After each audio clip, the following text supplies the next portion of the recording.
కృపగల దేవుడు నా ప్రభువైన యేసయ్య పరిశుద్ధ నామములో కూడి వచ్చిన మీ అందరికీ నా హృదయపూర్వకమైన వందనాలు తెలియజేస్తున్నాను. కొద్దిసేపు దేవుని మాటలు విందాం. పరిశుద్ధ గ్రంథము నుండి యెషయా గ్రంథము 62వ అధ్యాయము 7వ వచనాన్ని చదువుతున్నాను.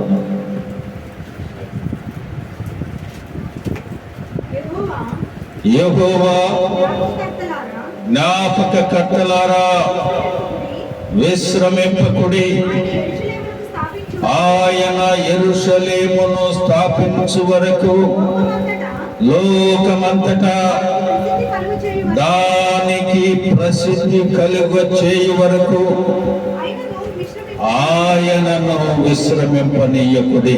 చిన్న ప్రార్థన చేసుకుందాం. కృపగల దేవా, మీకు వందనాలు నాయనా. ఈ పరిశుద్ధ దినమందు మమ్మల్ని అందరినీ మీ సన్నిధికి సమకూర్చారు. కొద్దిసేపు నీ మాటలు వినాలని ఆశతో ఉన్నాం.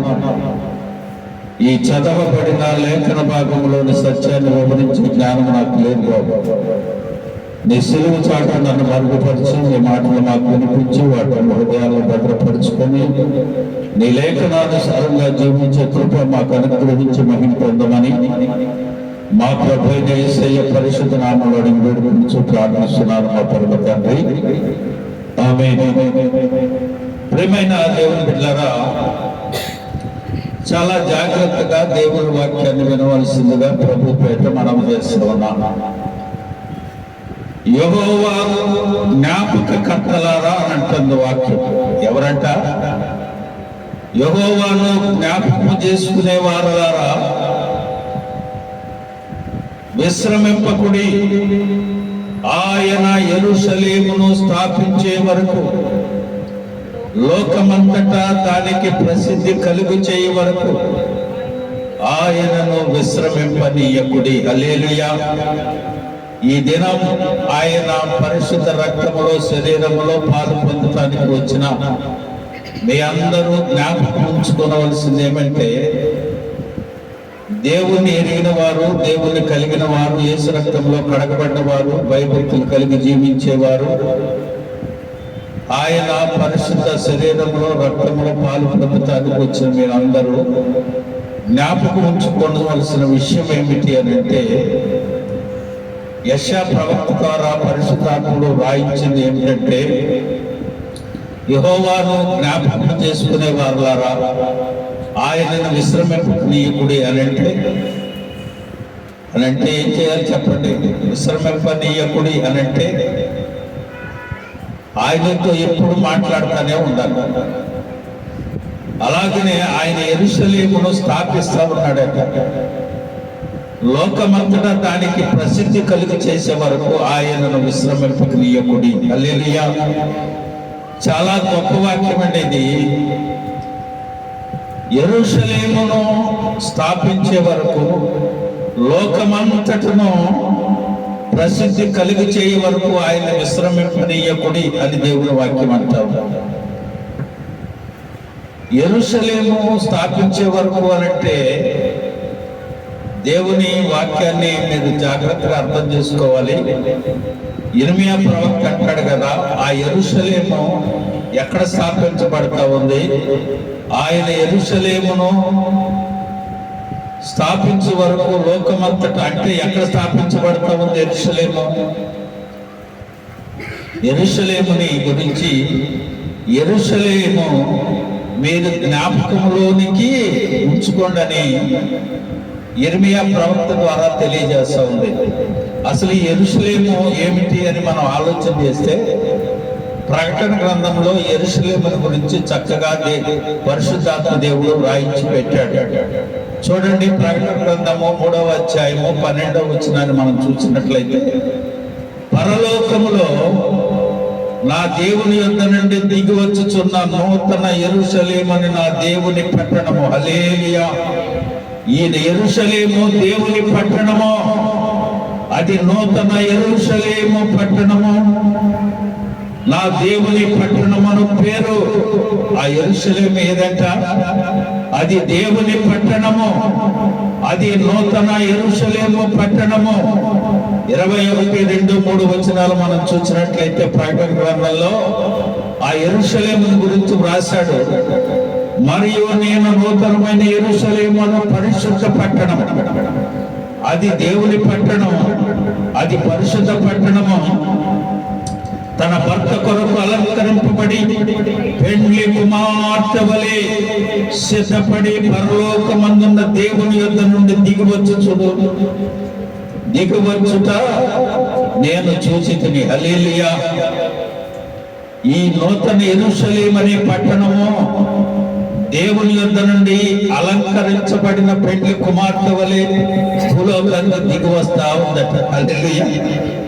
దేవుని ఎరిగిన వారు తెలుసుకోవాల్సిన విషయాలు ప్రవక్త ద్వారా వ్రాయిస్తున్నాడు. ఆయనను యెరూషలేము పట్టణమును నిర్మిస్తాడు, స్థాపిస్తాడు కనుక ఆయన నిద్రపోనివ్వకండి, ఆయన విశ్రమించనీయకండి. ఎప్పుడు ఆయన గురించి దాని గురించి ప్రార్థిస్తానే ఉండండి. అయ్యా ఎప్పుడు నేను అక్కడ, ఎప్పుడు ఆ నూతనమైన యెరూషలేము అనే పట్టణము పెండ్లి కుమార్తె వలె సిద్ధపడి ఎప్పుడు వస్తుంది? దేవుని సన్నిధిలో దేవుని ఎరిగిన వారు, దేవుని కలిగిన వారు ప్రార్థించవలసిన విషయాల గురించి పరిశుద్ధాత్ముడు చాలా స్పష్టంగా రాశాడు. చూడండి, భర్త కొరకు అలంకరింపబడినదై పెండ్లి కుమార్తె వలె సిద్ధపడి పరలోకమందున్న దేవుని యొద్ద నుండి దిగివచ్చుకుని చూచుకుని, అప్పుడు ఇదిగో దేవుని నివాసము మనుషులతో కూడా ఉన్నది. హల్లెలూయా.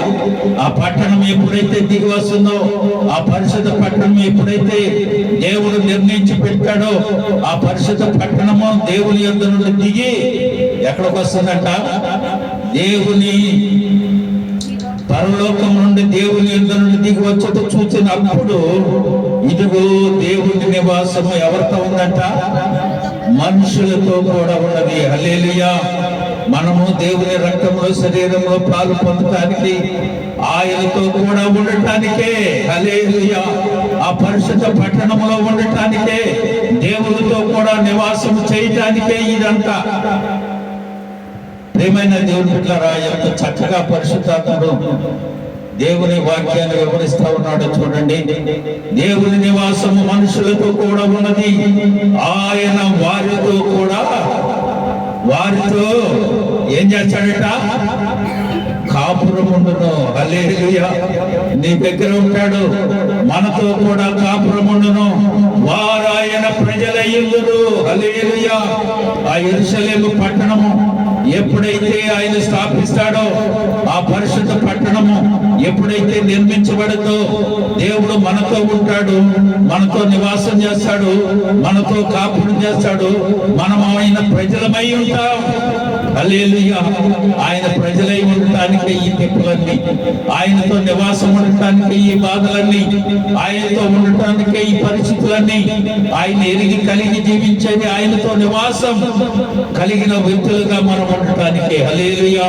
వారు ఆయన ప్రజలయ్యుందుడు, దేవుడు తానే వారి దేవుడై ఉండి వారికి తోడయ్యుండును. హల్లెలూయా. హల్లెలూయా చెప్పండి అందరూ. హల్లెలూయా. దేవుడు మనతో ఉంటాడు, మనతో కూడా కాపురంగా ఉంటాడు. ఆయన పరిశుద్ధ స్థలంలో మనం ఉంటాం, ఆయనతో కూడా నివసిస్తాం. ఆయన మనకు తోడై ఉంటాడు. హల్లెలూయా. తోడై ఉండను. ఆయన వారి కన్నుల ప్రతి బాష్ప బిందువును తుడుస్తాడట. హల్లెలూయా. ప్రియమైన దేవుని బిడ్డలారా, ఇప్పుడు నీకు దుఃఖం ఉండొచ్చు, ఇప్పుడు నీకు శ్రమలు ఉండొచ్చు, ఇప్పుడు నీకు బాధలు ఉండొచ్చు, ఇప్పుడు నీకు కన్నీరు ఉండొచ్చు, నీ బాష్ప బిందువు కార్యం ఉండొచ్చు. కానీ ఆయన అంటాడు కదా, నేను తోడే నీకుండి నీ ప్రతి బాష్ప బిందువును నేను తుడిచివేస్తాను. హల్లెలూయా. తుడిచివేయును. మరణమైక్యం ఉండదు. దుఃఖమైనను, ఏడ్పైనను, వేదనైనను ఇక ఉండవు. హల్లెలూయా. దానికోసమే ఇదంతా, దానికోసమే ఈ పాటలన్నీ, దానికోసమే ఈ ప్రయాస అంతా, దానికోసమంతే ఈ ఆరాధన. హల్లెలూయా. ప్రియమైన దేవుని బిడ్డలారా, ఈ రోజు దేవుని వాక్యాన్ని వింటున్న నీవు ఆ పరిశుద్ధ పట్టణం కోసం ప్రయాసపడాలి. ఆ పరిశుద్ధ పట్టణం రాబోతా ఉంది, పెళ్లి కుమార్తె వలె అలంకరించబడి దేవుని యందు నుండి దిగి వస్తా ఉంది. ఆయన మనతో ఉంటాడు, మనం ఆయనతో ఉంటాం. ఆయన కాపురం ఉంటాడు మనతో, మనం ఆయన యందు ఉంటాం. మనకు తోడై ఉంటాడు, మనము కార్చే ప్రతి బాష్ప బిందువును తుడిచి అక్కడ దుఃఖమైనను, వేదనైన, బాధ అయినను ఏమీ లేకుండా ఉంటుంది. మరణం ఇక ఉండదు. హల్లెలూయా.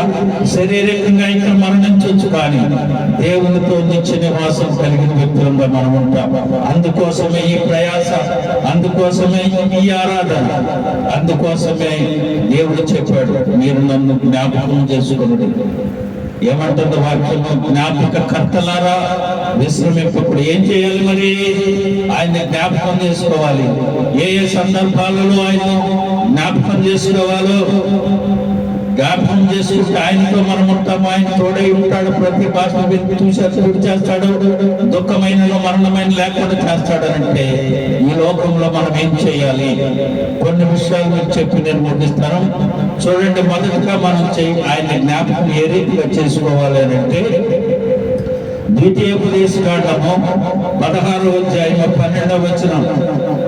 ద్వితీయోపదేశకాండము 16వ అధ్యాయము 12వ వచనం. నీవు ఐగుప్తులో దాసుడు అయిందిన సంగతిని జ్ఞాపకం చేసుకొని ఈ కట్టడలను ఆచరించి జరుపుకొనవలెను. హల్లెలూయా.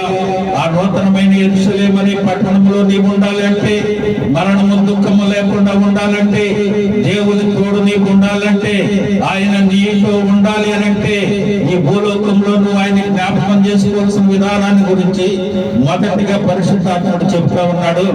ఇది వరకు నీవు పాపివి, ఇది వరకు నీవు దుష్టుడవు, ఇది వరకు నువ్వు దుర్మార్గుడవు, ఇది వరకు నువ్వు జోదరివి, ఇది వరకు నువ్వు వ్యభిచారివి, లోకానుసారమైన జీవితంలో జీవించావు. ఒక్కసారి జ్ఞాపకం చేసుకోమంటుంది వాక్యం. ప్రియమైన దేవుని బిడ్డలారా, ఈ దినం దేవుని సన్నిధిలో ఆ పరిశుద్ధ రక్తంలో కడగబడి నీవు నిలబడి ఉన్నావు అంటే ఆయన ఉచితమైన కృపే. దేవుని వాక్యం అంటా ఉంది కదా, లోకానుసారమైన జీవితంలో ఉన్నప్పుడు అప్పుడు నువ్వు పాపానికి దాసుడవై ఉన్నావు. ఆ సంగతి జ్ఞాపకం చేసుకో. నీ కొరకు నేను శరీరధారిగా ఈ లోకానికి వచ్చి నా శరీరాన్ని అర్పించి చివరి రక్తపు కొట్టు వరకు నీ కొరకు కార్చాను. దానిని నువ్వు జ్ఞాపకం చేసుకో. హల్లెలూయా. ప్రియమైన దేవుని బిడ్డలారా, ఈ ఉదయకాల సమయం దేవుడు మనతో మాట్లాడుతున్నాడు. ఏమంటున్నాడు? జ్ఞాపకం చేసుకో ఆ పరిస్థితిని.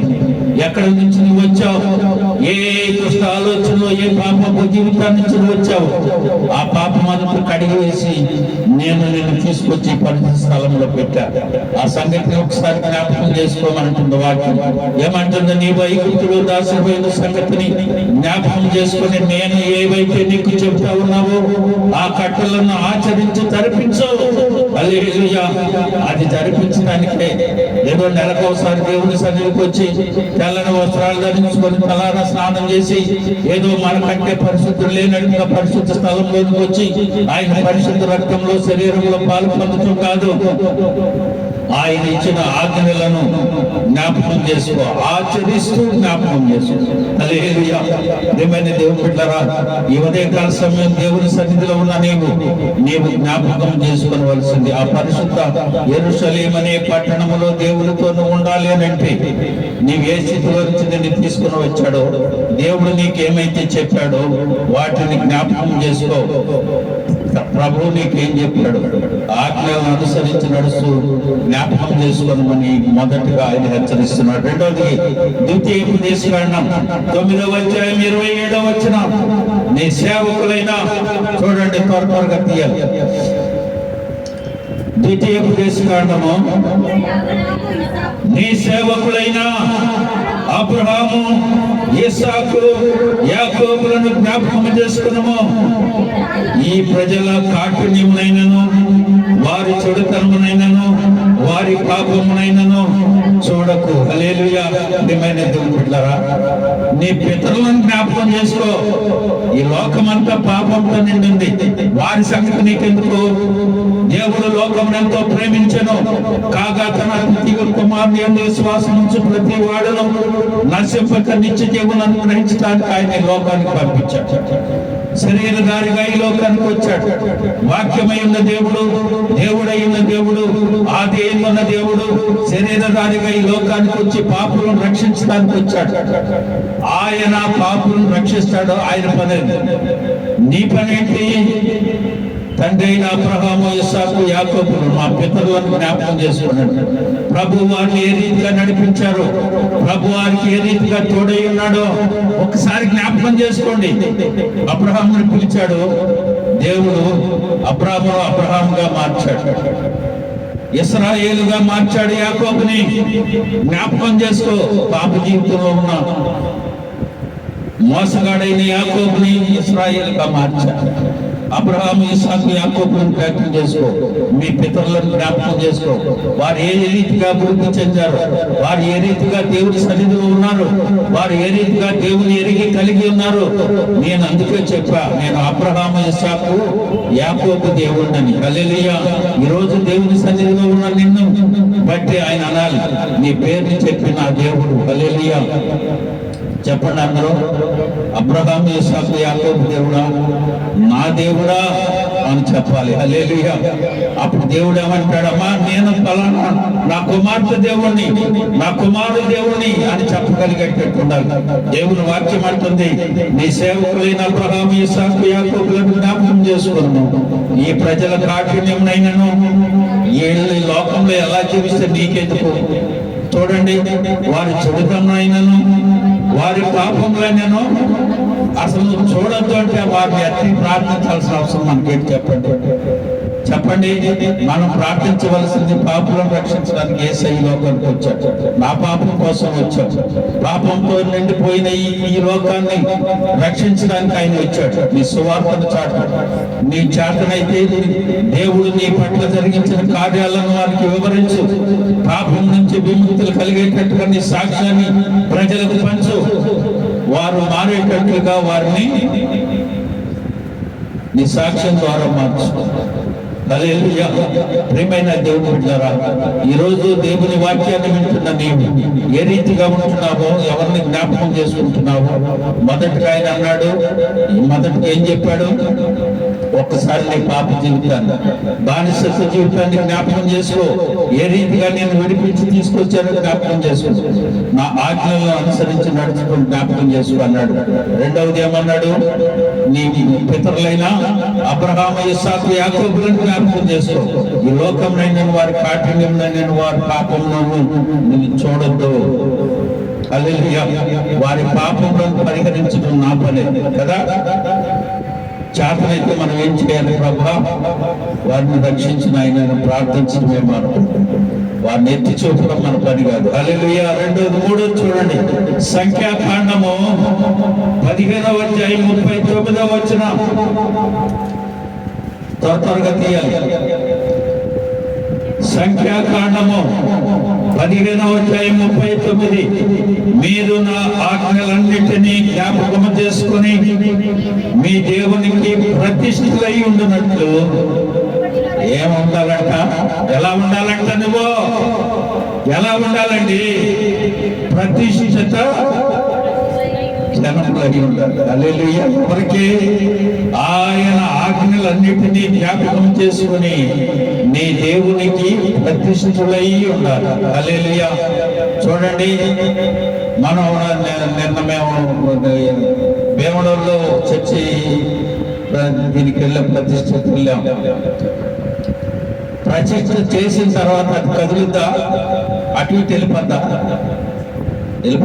ఇల్లు ప్రతిష్ఠ చేసాము, లేకపోతే మందిరం చేసాము. ఆ మందిరం అక్కడే ఉండదా? కట్టిన తర్వాత అటు ఇటు కదులుదా? మరి నువ్వు దేవునికి ప్రతిష్ఠిత జనముగా ఉండాలని దేవుడు అంటుంటే నువ్వు అటు ఇటు వెళ్ళాల్సిన పని ఏంటి? ఎలా ఉండాలి మనం? దేవునికి ప్రతిష్ఠిత జనముగా ఉండాలి. హల్లెలూయా. మీరు నా ఆజ్ఞలన్నిటినీ జ్ఞాపకం చేసుకుని దేవునికి ప్రతిష్ఠులై ఉండినట్లు మనుష్య వలె కోరిన వాటిని బట్టి, చూచిన వాటిని బట్టి మీరేమీ చేయకండి. మీరు దేవునికి ప్రతిష్ఠిత జనం. మనము దేవునికి ప్రతిష్ఠులము. ఆయనకు ప్రతిష్ఠిత కలిగిన వ్యక్తులంగా మనం ఉండాలి. అంతేగాని ప్రతిష్ఠ చేసిన దాన్ని తీసి పక్కన పెట్టడానికి వీల్లేదు. నీవు దేవుని నమ్ముకుని వచ్చావు, యేసు రక్తంలో కడగబడ్డానని చెప్పుకుంటున్నావు. ఆ రీతిగానే ఉండాలి తప్ప వేరే రకంగా ఉండటానికి వీల్లేదు. దేవునికి ప్రతిష్ఠిత జనముగా మనం ఉండాలి. హల్లెలూయా. 4వ చూడండి, ద్వితీయోపదేశకాండము 8వ అధ్యాయం 2వ వచనం.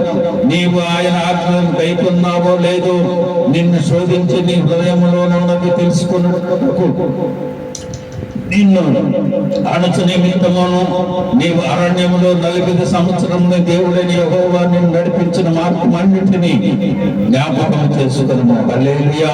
ప్రియమైన దేవుని బిడ్డలారా, లోకం నుంచి నిన్ను నడిపించి తీసుకొచ్చాడు దేవుడు. ఈ 2025 సంవత్సరం 2 మాసాలు నడిపించాడు. ఈ 3వ మాసంలో ప్రవేశింపజేశాడు.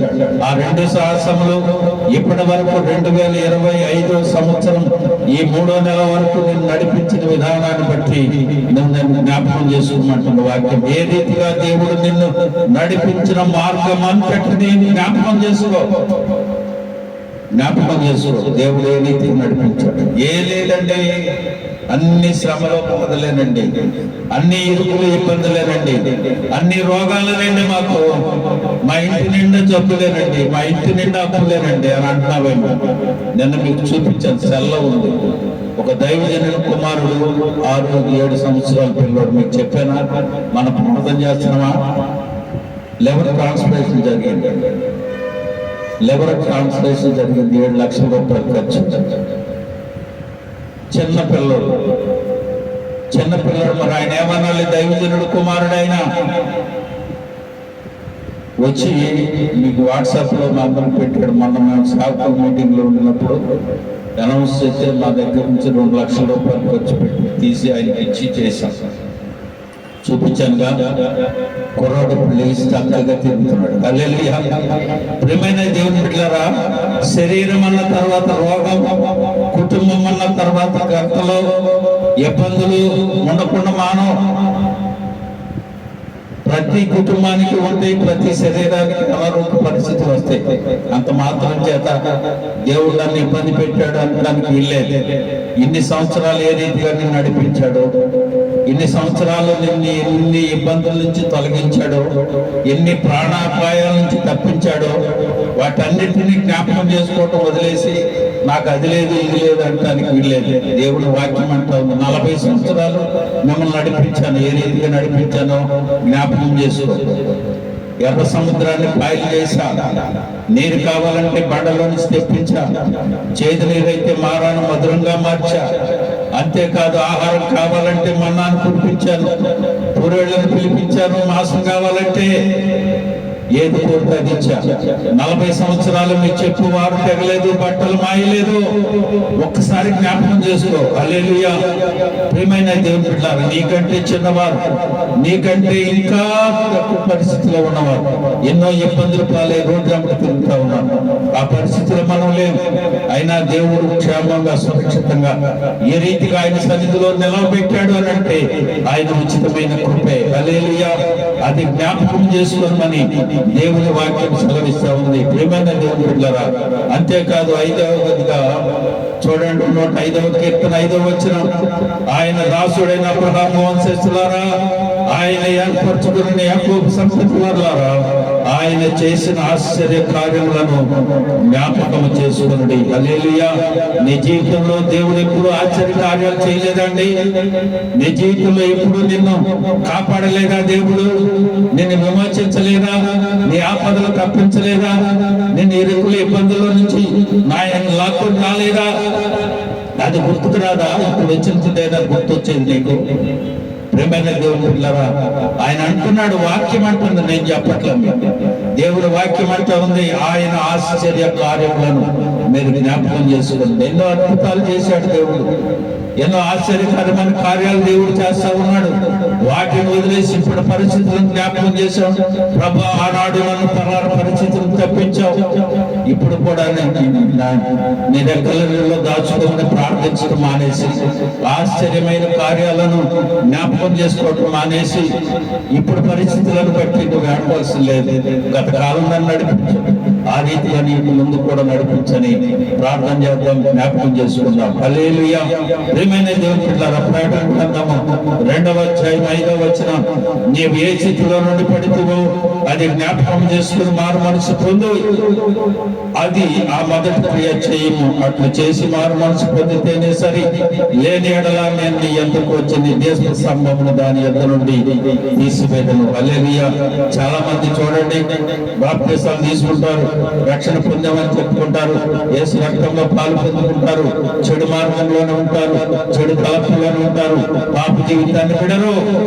కానీ ఈ రోజు దేవుని వాక్యం అంటా ఉంది కదా, ఒక్కసారి జ్ఞాపకం చేసుకో. ఏ స్థితిలో నువ్వు పడ్డావో ఆ స్థితిని జ్ఞాపకం చేసుకుని మరలా మారు మనసు పొందు, లేదంటే నేను దీపస్తంభమును తీసి పడవేస్తున్నాను. ఈ రోజు ప్రియమైన దేవుని బిడ్డలారా, దేవుని సన్నిధిలో ఉన్న మనం జ్ఞాపకం చేసుకోవాల్సిన విషయం ఏంటంటే, మనలో ఏ దోషం ఉందో, ఏ పడిన స్థితి ఉందో, ఒకవేళ అలాంటి స్థితిలో మనం ఉంటే ఈ రోజు దేవుని వాక్యం అంటా ఉంది, ఒక్కసారి జ్ఞాపకం చేసుకో. ఆ స్థితి నుంచి మరలా నువ్వు ఏ స్థితిలో పడితేవో అది జ్ఞాపకం చేసుకుని మారు మనసు పొందుము. లేని ఎడల నేను నీ ఎందుకు వచ్చి నేను దీపస్తంభము దాని వద్ద నుండి తీసివేస్తానని దేవుని వాక్యం అంటా ఉంది. కనుక ఈ దినం మనం జ్ఞాపకం చేసుకుని, ఒకవేళ ఏదైనా మన దోషం మనలో ఉంటే జ్ఞాపకం చేసుకుని దేవుని సన్నిధిలో పశ్చాత్తాపమై దేవుని సన్నిధిలో వేడుకుందాం. చూడండి, ద్వితీయోపదేశకాండము 20వ అధ్యాయం 8వ వచనం, విశ్రాంతి దినమును పరిశుద్ధముగా ఆచరించుటకు జ్ఞాపకం చేసుకున్నాము. హల్లెలూయా. ఏమండి, యేసు రక్తములో కడగబడ్డామని చెప్పుకుంటాం, విశ్రాంతి దినమే.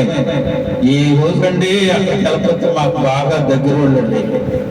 రేపు ఏదైనా జరిగితే మా యొక్కకు రారెండాళ్ళు మా ఇంటికి. దేవుని వాక్యం అంటుంది, నీకు నూతన యెరూషలేము పట్టణంలో స్థలం ఉందా? ఆయన ఉందా? ఆయనతో నువ్వు ఉండవా? ఆ పరిశుద్ధ పట్టణంలో నీకు నివాస స్థలం కావద్దా? దేవుని వాక్యం అంటుంది. ఏమంటుంది? నేను చెప్తున్నాను, ఇదేమన్నా నేనేం చెప్పట్లా, అది మీ ఇష్టం. ముందే చెప్పేశాను నేను, ఈ సంవత్సరం మిమ్మల్ని ఎవరు నేను హెచ్చరించను, వాక్యం చెప్పుకొని వెళ్ళిపోతా, మీ ఇష్టం అని చెప్పారు. విశ్రాంతి దినమును ఏమంటుంది వాక్యం? చదవండి, మీరే చదవండి. విశ్రాంతి దినమును పరిశుద్ధముగా ఆచరించుటకు జ్ఞాపకం ఉంచుకొను. హల్లెలూయా. విశ్రాంతి దినమును పరిశుద్ధముగా ఆచరించుట జ్ఞాపకం ఉంచుకో. అయ్యా, ఒక్కొక్క రోజు నూతన యెరూషలేము అనే పట్టణం రాబోతుంది. ఆ పట్టణంలో ప్రభు ఉంటున్నాడు. అది పరిశుద్ధ పట్టణం, దేవుని దగ్గర నుండి వచ్చే పట్టణం, దేవుని నివాస స్థలం, దేవుడు కాపురం ఉండే స్థలం, ఆయన మనకు తోడై ఉండే స్థలం, మనం ఆయన ప్రజలై ఉండే స్థలం, ఆయన మన యొద్ద ఉండే స్థలం, ఆ మన ప్రతి బాష్ప బిందువును తుడిచే స్థలం. ఆ నివాస స్థలం కావాలి నీకు. నువ్వు జ్ఞాపకం ఉంచుకోవాల్సిన విషయాలు ఈ దినం ప్రభు నీతో మాట్లాడుతున్నాడు. విశ్రాంతి దినమును పరిశుద్ధంగా ఆచరించుటకు జ్ఞాపకం ఉంచుకున్నాడు. జ్ఞాపకము ఉంచుకున్నాడు. మీకు నేను చెప్పాను, చాలా సార్లు చెప్పాను. మీకు ఇక్కడే మన అమరావతిలో డిఎస్పీగా చేస్తున్నారు ఆవిడ, ప్రశాంతి, లెస్సి ప్రశాంతి ఏదో ఉంది ఆవిడ పేరు, ప్రశాంతి ఆమె పేరు. ఆమె ఎగ్జామ్ రాస్తా ఉంది. ఆదివారం ఎగ్జామ్ వచ్చిందంట, ఒక ఎగ్జామ్ అటెండ్ అవ్వాలి, ఫెయిల్ అయిపోయింది. తల్లిదండ్రులు ప్రార్థించి పంపించారు. ఎక్కడి నుంచి వాళ్ళది కావులో ఉందో లేదో. అక్కడ ఆయన కానిస్టేబుల్ ఎస్ఐ గారు పనిచేసి వాళ్ళ తండ్రి గారు కుటుంబం ప్రార్థించింది. దేవుడు ఏం చెప్పాడంటే, ఈమె ఒక ఆఫీసర్ అవుతుంది, పోలీసు ఆఫీసర్ కానీ ప్రభు చెప్పాడు. తండ్రి ప్రార్థించారు. తండ్రి తీసుకెళ్ళి తోట చెప్పాడు. అది హెబ్రోను సహవాసం దగ్గర ఉండే ఒక చోట పెట్టి ఆమెను అక్కడ పెట్టాడు. దేవుడు వాగ్దానం చేశాడు. సంవత్సరం అయింది, 2 సంవత్సరాలు అయింది, 4 ఏళ్ళు అయిపోయింది, కానీ పోస్ట్ రావట్లేదు. 5వ సంవత్సరం, ఆ సంవత్సరంలో ఎగ్జామ్ రాయడానికి ప్రిపేర్ అయింది. ఆదివారం ఎగ్జామ్ వచ్చింది. ఆదివారం అటెండ్ అవ్వాలి, ఫెయిల్ అయిపోయింది. అందరూ సంఘాలు అన్నారు, ఎంత భక్తి ఉంటే మాత్రం ఉద్యోగం కోసం వెళ్ళి పరీక్ష రాస్తే ఉద్యోగం పోతుంది కదా, ఇవాళ కాకపోతే పరీక్ష రాసి వచ్చైనా ప్రార్థనలు పాల్గొనొచ్చు కదా. నాకు రాకపోయినా నాకు ఇష్టమే, కానీ దేవుని సన్నిధిని విడిచి నేను వెళ్ళడానికి ఇష్టపడలేదు అని చెప్పాను. నెక్స్ట్ టైం రాశాను, మంచి ఉన్నతమైన మార్కులతో పాస్ అయ్యి ఎక్కడైతే తండ్రి ఎస్ఐగా చేస్తున్నాడో అక్కడే ఏమో డిఎస్పీగా అపాయింట్మెంట్ పొందింది. హల్లెలూయా. మొదటగా కూతురు రాసేసుకొని ఆఫీస్లో వస్తూ ఉంటుంది. కుమారుడు కూతురికి తండ్రి ఏం చేస్తున్నాడు? సెల్యూట్ కొడుతున్నాడు. హల్లెలూయా. చింతించవలసిన పని లేదు. ప్రభు మీద ఆధారపడిన ప్రతి వాడికి పని జరుగుతుంది. లోకానుసారంగా నువ్వు ఆధారపడితే లోకంలోనే కలుస్తాం, కానీ ప్రభు మీద ఆధారపడిన ప్రతి వ్యక్తికి ప్రభు తప్పక కార్యం జరిగించి తీరుతాడు. ఈ రోజుకి అక్కడ ఉద్యోగంలో ఉంది. ఏదో చెప్పి బుక్కిట ఏదో ఉపమానాలుగా చెప్పుకునేది. దేవుడి సన్నిధిలో మనం ఉంటే రోజు ఒక పూట దేవుడి సన్నిధిని మనం విడిస్తే ఆ రోజు దేవుడు నీతో ఏం మాట్లాడనై ఉన్నాడో, ఏం చెప్పబోతున్నాడో, ఏ సహాయం నువ్వు పొందబోతున్నావు అని మిస్ అయిపోతుంది. మిస్ అయ్యేవాటి తర్వాత నువ్వు తల కొట్టుకున్నా ఆయన నీతో మాట్లాడే సమయం దొరకదు. ఎంతసేపు ఎన్ని రోజులు ఎన్ని సంవత్సరాలు ప్రార్థిస్తే ఆ సమయం దొరుకుతుంది నీకు చెప్పండి. ప్రేమైన దేవుని బిడ్డలారా, ఈ ఉదయకాల సమయం దేవుని వాక్యాన్ని వింటున్నాను. ఏమంటుంది వాక్యం? విశ్రాంతి దినమును పరిశుద్ధంగా ఆచరించడం జ్ఞాపకం చేసుకోరు. రెండవది 8వ చూడండి, లూకా సువార్త 17:32 లోతు భార్యను జ్ఞాపకం చేసుకోండి అంటాడు. ఇదేంటండి లోతు భార్యను ఎందుకు జ్ఞాపకం చేసుకోవాలి మేము? దేవుడు చెప్పాడు, సొదొమ గొమొర్రా పట్టణాలు నాశనం అయిపోతున్నాయి, మీరు ఇక్కడి నుంచి బయలుదేరి వెళ్ళిపోండి, వెనక్కి తిరిగి చూడొద్దు అని చెప్పాడు. కానీ ఏమేం చేసింది? ఏం చేసిందంటేమా అందరు కలిసి ముందుకెళ్తుంటే దేవుడు చెప్పినట్టు చేస్తా ఉన్నాం. ఏ ఒక్కటి వెనక్కి తిరిగి చూసింది, ఉప్పు స్తంభం అయిపోయింది. నేటి వరకు ఆమె ఉప్పు స్తంభం ఆ ప్రాంతాల్లో. హల్లెలూయా. వెనక్కి తిరిగి చూడకూడదు. దేవుని సన్నిధిలో నువ్వు వచ్చేటప్పుడు దేవుడు ఏదైతే నీకు చెప్పాడో దానినే నువ్వు ఫాలో అవ్వాలి, కానీ నీ వెనక్కి తిరిగి చూడటానికి వీల్లేదు. ఒకవేళ వెనక్కి తిరిగి చూస్తున్నావేమో, ఇదివరకే బాగుందంటే, ఇదివరకే పరిస్థితులు బాగున్నాయి, ఇప్పుడు అబద్ధం ఆడకూడదు, ఏం చేయకూడదు, ఏం చేయకూడదు, ఏంటి పరిస్థితుల్లో వెళ్ళకూడదు. ఏంటి పరిస్థితి అంటే లోకం వైపు మళ్ళా తిరిగి చూస్తే లోతు భార్యను మీరు జ్ఞాపకం చేసుకోండి అని దేవుని వాక్యం అంటారు. తర్వాత చూడండి, ద్వితీయోపదేశకాండం 24:9 అయిపోయింది, ముగించేస్తారు ఒక 2 నిమిషాలు. ద్వితీయోపదేశకాండం 24:9 మీరు ఐగుప్తులో నుండి వచ్చినప్పుడు త్రోవలో నీ దేవుడైన యెహోవా మిరియాముకు చేసిన దానిని జ్ఞాపకం చేసుకున్నది. హల్లెలూయా. ఏమేమో వెనక తిరిగింది లోతు భార్య, మిరియామేమో దైవజనుడి మీద తిరగబడింది. దేవుని దైవజనుడు ఎన్నుకొని నడిపిస్తున్న ఇశ్రాయేలు ప్రజలకు నాయకత్వం వహించిన సొంత సహోదరుడు తమ్ముడైన మోషే మీద తిరగబడింది. దైవజనుడి మీద తిరగబడితే జరిగే పరిణామాలు ఎలాగా ఉంటాయి? మీరేమంటున్న వాక్యం? మీరు ఐగుప్తులో నుండి వచ్చినప్పుడు త్రోవలో నీ దేవుడైన యెహోవా మిరియాముకు చేసిన దానిని జ్ఞాపకం చేసుకు. తెల్లని పూసుకొచ్చేసి, నువ్వేనా పెద్ద పొడగిరివి, మేమేం కాదా, అసలు నువ్వు చేసే పనేంటి అని తన సొంత తమ్ముడండి, తన చిన్నప్పుడు కాసుకొని తెచ్చిన మన వాక్యంలో కూడా మీకు చెప్పాను. ఆ జబ్బు పెట్టిలో పెట్టి తల్లి పెడతా ఉంటే ఆయన కాపాడుకుంటూ వచ్చింది ఈమె. ఆ తమ్ముడిని అంటుంది, ఎందుకు తిరగబడింది, ఈ తిరుగుబాటు చేసి తెల్లని కుష్టి వచ్చింది. మళ్ళీ దైవజనుడు ప్రార్థించాడు, అయ్యా నా సహోదరి, అయ్యా తెలుసో తెలియక చేసింది అని అన్నాడు. తర్వాత వాళ్ళ మీద కలిపి తర్వాత తగ్గించి తీసుకొచ్చాడు. జ్ఞాపకం చేసుకోనండి, లోతు భార్య ఎంత తిరిగింది, ఉప్పు స్తంభం అయిపోయింది, వారితో పట్టలేదు. అలాగనే మిరియాముని జ్ఞాపకం చేసుకోనండి, ఐగుప్తులో నుంచి నేను తీసుకుని వస్తున్నా నాయకత్వం వహించి మోషే ద్వారా తన మీద తిరుగుబాటు చేసింది తన సొంత అక్క. ప్రియమైన దేవుని బిడ్డలారా, వీటన్నిటిని మీరు జ్ఞాపకం చేసుకోనండి. ఈ లోకంలో మీరు ఉన్నప్పుడు, ఆ యెరూషలేము అనే పట్టణం దిగి వచ్చేటప్పుడు, నా నివాస స్థలంలో మీరు ఉండేటప్పుడు ఉండాలి అని అంటే వీటన్నిటిని మీరు జ్ఞాపకం చేసుకొని నేను చెప్పిన వాటిని ఫాలో కండి అని దేవుడి వాక్యం అంటూ ఉంది. హల్లెలూయా.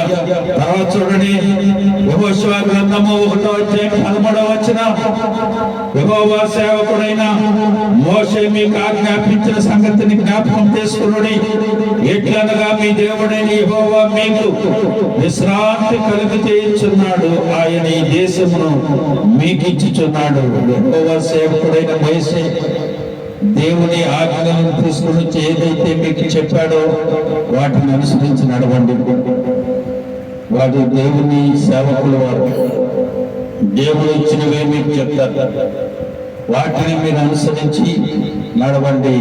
ఏవైతే దేవుడు వారికి చెప్పాడో, ఏదైతే మీకు వారు బోధిస్తున్నారో వాటి ప్రకారంగా మీరు నడవమని దేవుని వాక్యము సెలవిస్తా ఉంది. ప్రియమైన దేవుని బిడ్డలారా, 10 విషయాలు మీకు చెప్పాను. ఏం జ్ఞాపకం చేసుకోమని ఒకటన్నా గుర్తుందా చెప్పండి. ఏమేమి జ్ఞాపకం చేసుకోమన్నాను చెప్పండి. ఒకటి ఏం జ్ఞాపకం చేసుకోమన్నాను? దాసుల గృహమైన ఐగుప్తులో నుంచి మిమ్మల్ని తీసుకొచ్చే లోకానుసారమైన జీవితాన్ని, వాటిని మీరు జ్ఞాపకం చేసుకొని నా కట్టడలను అనుసరించి నడవమని చెప్పాను. రెండవది ఏం చెప్తున్నాను? నీ సేవకుడైన అబ్రహాము, ఇస్సాకు, యాకోబులను మీరు జ్ఞాపకం చేసుకున్నాడు. ఈ లోకంలో ఉన్న వాటిని జ్ఞాపకం చేసుకోవద్దు. ఈ ప్రజల కాఠిన్యాన్ని మీరు జ్ఞాపకం చేసుకోవద్దు. వారి చెడుతనాన్ని అయినను, వారి పాపములైనను అసలు మీరు చూడద్దు. వాటి సంఖ్య నీకు ఎందుకు అని అన్నాడు. వారిని జ్ఞాపకం చేసుకున్నాడు. వారికి నేను ఏం చేశానో, వారు ఏ రీతిగా నడిచారో వారిని జ్ఞాపకం చేసుకోమన్నాడు. మూడవది, నా ఆజ్ఞలు అనుసరించి నడుచుకుంటూ జ్ఞాపకం చేసుకోవాలంటే. మూడవది, నాలుగవది ఏం చెప్పాను? నీవు ఆయన ఆజ్ఞను గైకొందువో లేదో నువ్వు శోధించి నీ హృదయం అన్నిటిని తెలుసుకుంటూ నిన్ను అణుచు నిమిత్తము అరణ్యములో ఈ 40 సంవత్సరంలో దేవుడైన యెహోవా నీ మార్గములన్నిటిలో ఏ రీతిగా నేను నడిపించాడు. ఇప్పుడు నాకు అన్ని సంవత్సరాలు ప్రభు నన్ను నడిపించాడు. నేను మారు మనసు పొందిన తర్వాత ఏ రీతిగా నన్ను నడిపించాడు, ఏ రీతిగా ఇప్పటి వరకు సజీవుల లెక్కలో నుంచి దానిని నువ్వు జ్ఞాపకం చేసుకోమన్నాడు. అలాగనే 105వ కీర్తనలో చెప్పాడు, ఆయన అబ్రహాము ఆయన చేసిన ఆశ్చర్య కార్యాలు, నీ పట్ల జరిగించిన ఆశ్చర్య కార్యాలు, నీ కుటుంబం పట్ల జరిగించిన ఆశ్చర్య కార్యాలను జ్ఞాపకం చేసుకోమన్నాడు. 5వది 6వది ఆయన ఏం చేశాడు? ఏ స్థితిలో పడ్డావేమో ఒకవేళ ఈ దినం పరిశుద్ధ స్థలంలోకి మనం వచ్చాం. ఆయన పరిశుద్ధ శరీరంలో రక్తంలో పాలు పొందడానికి వచ్చాం. ఒకవేళ ఏ స్థితిలో పడిపోయి ఉంటే ఆ స్థితిలో నుంచి మళ్ళా తిరిగి పాప క్షమాపణ పొంది మారు మనసు పొంది, లేకపోతే దీపస్తంభము నుండి నీ దీపమును తొలగిస్తానని దేవుని వాక్యం అంటున్నాడు. నేను చెప్పాను. తర్వాత ఆయన అంటున్నాడు, 7వదిగా విశ్రాంతి దినమును పరిశుద్ధంగా ఆచరించండి. 8వది లోతు భార్యను జ్ఞాపకం చేసుకున్నాడు. దేవుని మార్గమును మనం ఉన్నప్పుడు వెలుగు తిరిగి చూడటం వీల్లేదు. అలాగనే మిరియామును జ్ఞాపకం చేసుకున్నాడు. ఆమె తిరుగుబాటు చేసి ఏ శాపాన్ని పొందుకుందో జ్ఞాపకం చేసుకోండి. తర్వాత ఆయన ఏమంటున్నాడు?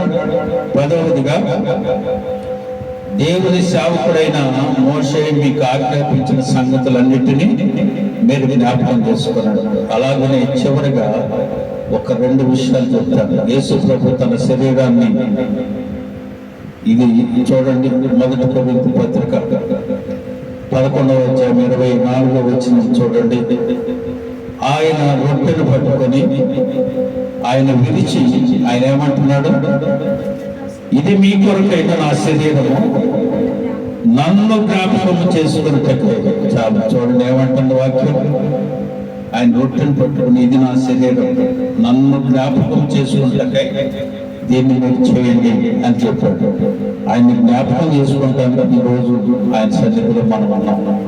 అలాగనే పాత్రను ఎత్తుకొని ఇది మీ కొరకైన నా రక్తం, కొత్త నిబంధన రక్తం, నన్ను జ్ఞాపకం చేసుకున్నట్టకై దీన్ని చేయడని చెప్పాడు. హల్లెలూయా. ప్రియమైన దేవుని బిడ్డలారా, ఆ 10 జ్ఞాపకం చేసుకొని 11, 12లో రావాలి. వస్తేనే నీకు పరిశుద్ధ పట్టణంలో ప్రవేశం, ఆయన నివాసం. లేదంటే లేదు. ఒక్కసారి జ్ఞాపకం చేసుకోనండి. ఈరోజు ఆయన శరీరంలో రక్తంలో పాలు పొందడానికి వచ్చిన మనం ఆయన జ్ఞాపకం చేసుకుని ఆ నూతన యెరూషలేము అనే పట్టణంలో మనం ప్రవేశించాం. అలాగే యెషయా చెప్పిన రీతి, అయ్యా యెహోవా జ్ఞాపకర్తలాగా ఆయనను మీరు విశ్రమించండి. ఎప్పుడు రాబోతున్నావు ఆయన?